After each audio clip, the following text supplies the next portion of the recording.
Assalamualaikum warahmatullahi wabarakatuh. Nama saya Valvia Farani dari kelas 9. Saya dari kelompok 1 yang membahas mengenai flu burung atau avian influenza. Nah, saya di sini akan membahas mengenai awal mula terjadinya avian influenza atau flu burung ini. Jadi, kita bisa langsung mengklik navigation button yang ada pada laman utama website ini.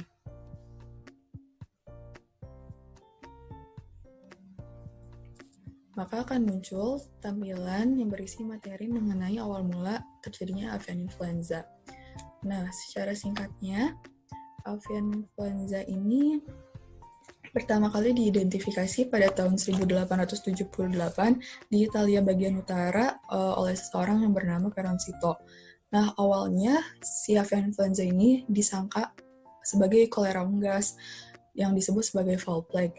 Namun, seiring berkembangnya zaman dan berkembangnya pengetahuan, si foul plague ini ditujukan sebagai virus influenza tipe A, jadi bukan sebagai kolera unggas yang akut. Nah, maka dari itu, si foul plague ini pada akhirnya dirubah namanya menjadi Highly Pathogenic of Avian Influenza atau HPAI pada International Symposium on Avian Influenza pada tahun 1981. Nah, selanjutnya, avian influenza ini semakin ke sini tidak hanya menular antar unggas, tapi dapat juga menular ke manusia. Dan per tanggal 10 Mei 2019, WHO telah mencatat kasus avian influenza atau flu burung ini pada manusia sebanyak 861 kasus dengan jumlah kematian sebanyak 455 orang. Nah, selain itu, saya juga akan menjelaskan secara singkat mengenai apa yang ada pada laman web bagian awal mula ini. Jadi pada bagian atas ini ada yang namanya navigation button. Nah, navigation button ini dibuat sebenarnya untuk mempermudah para pembaca untuk untuk menentukan materi apa yang selanjutnya akan mereka baca. Nah, di sini ada button home, awal mula, kawasan terinfeksi, peta penyebaran, action plan, dan find us. Nah, jika kalian mengklik salah satu dari banyak tombol ini, kalian dapat langsung terhubung ke materi masing-masing. Nah, pada bagian bawah juga dapat kita lihat ada footer yang menunjukkan pembuat dari laman web ini, yang mana merupakan saya yang membuat laman web ini. Dan jika kalian klik tombol yang ini, kalian akan langsung terhubung ke alamat website pribadi saya. Seperti ini. Nah, seperti ini. Kemudian setelah itu saya mungkin akan membahas mengenai beberapa tag yang saya pakai dalam HTML ini. Yang pertama mungkin saya akan bahas awal ini. Div class pada top nav. Jadi top nav di sini itu dia digunakan pada yang tadi saya bilang navigation button yang berada di atas bagian laman web. Nah, kemudian sebenarnya div itu apa sih? Jadi sebenarnya div di sini dapat dijadikan sebagai wadah penampung dalam tanda kutip untuk menempatkan beberapa elemen menjadi satu bagian yang penggunaannya ditunjukkan untuk mempermudah aplikasi style dengan CSS yang dapat diberi atribut class, ID, title, atau sebagainya. Nah, kan di sini ada kalimat mempermudah aplikasi style dengan CSS. Nah, di sini ini ada tag div-nya dengan atribut class, terus ini di bagian atasnya ada CSS yang kita gunakan untuk melengkapi si tag div ini. Nah, terus kalau kalian penasaran apa sih class itu?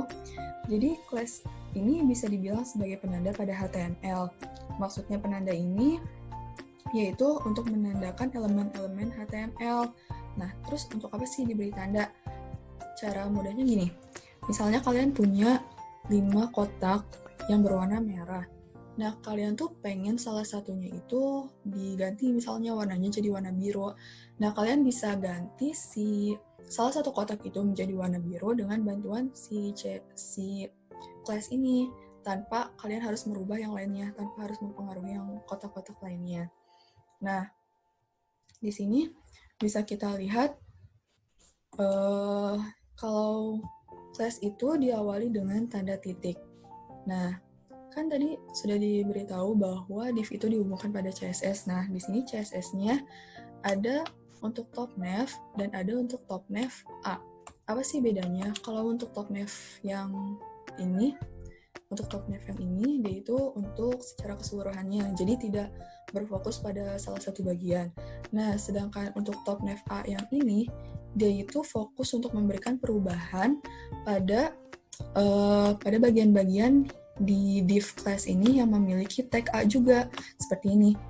A, href, index.html, home. Jadi nanti si top nav A ini akan memberikan perubahan pada button home ini, pada button home yang dapat langsung tertuju ke halaman utama dengan style-style sebagai berikut. Misalnya untuk warnanya sendiri, warnanya dia dengan kode F2, F2, F2. Nah, seperti itu. Kemudian saya akan membahas lagi yang mungkin yang lebih mudah, tag lebih mudah, yaitu tag I. Di sini tag I ini kita gunakan untuk membuat tulisan yang ada di dalam website kita itu menjadi miring, jadi seperti di italic gitu kalau dalam Microsoft Word. Nah, jadi kita dapat gunakan tag I, kemudian ditutup lagi dengan tag I. Terus kemudian saya akan menjelaskan juga sedikit mengenai ini, tag strong. Jadi tag strong ini kita gunakan untuk memperjelas, untuk meng-highlight sesuatu yang penting. Jadi kayak semacam di bold gitu. Nah, contohnya itu kita bisa lihat di sini.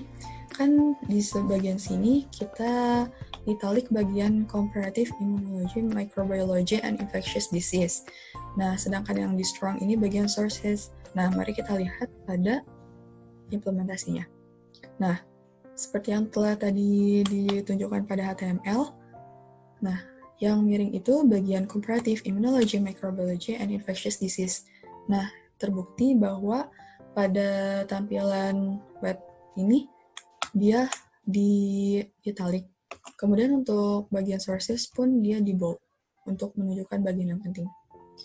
Nah, mungkin segitu yang dapat saya sampaikan, kurang lebihnya mohon maaf. Terima kasih.